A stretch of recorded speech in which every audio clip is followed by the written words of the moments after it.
Good morning எல்லாருக்கும் நமஸ்காரம். எல்லோரும் எப்படி இருக்கீர்கள்? இன்றைக்கி இந்த பாலக்கூடு பாத்தல் பாஜி சொல்லுவா மராட்டியில்.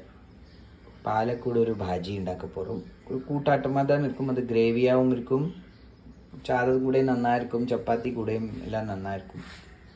അപ്പോൾ அதுக்கு ആദ്യം இந்த പാലൊക്കെ നന്നാ കഴുകി വെച്ച് அது நன்னா அலம்பி வச்சுங்கோ. அலம்பி கழுகிட்டு அதை நன்னா கட் பண்ணி ரெடியாக வச்சுக்கிறது.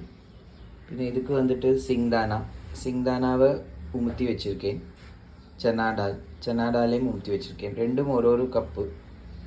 இனி தேங்காய் கீறுனது ஒரு 2-3 கஷ்ணம், அதை சின்னதாக நறுக்கி வச்சுருக்கேன். பச்சை மிளகாய். மெயினாக வேண்டது கொஞ்சம் புளிச்ச தயிர் இருந்தால் நல்லா இருக்கும். இந்த புளிச்ச தயிரில் கொஞ்சம் கடலை மாவே மிக்ஸ் பண்ணி வச்சுக்கோ ரெடியாக. அதில் லம்ஸ் எல்லாம் எடுத்து நல்லா கொஞ்சம் இலக்கி வச்சுருந்தா அது க்ளீனாக இருக்கும். இதாக்கும் வேண்ட சாயனங்கள்லாம் ആദ്യം இந்த பாலக்கு இந்த சனாடால் இதுவும் மிளகாயமா വേവിപ്പൻ കുക്കറിൽ 2 விசில் வேவிக்கிறது. அது வேவிச்சதுக்கப்புறம் அதை நன்னா ஒன்று இலக்கி இந்த மஷியலாட்டமாக ஆக்கிறது.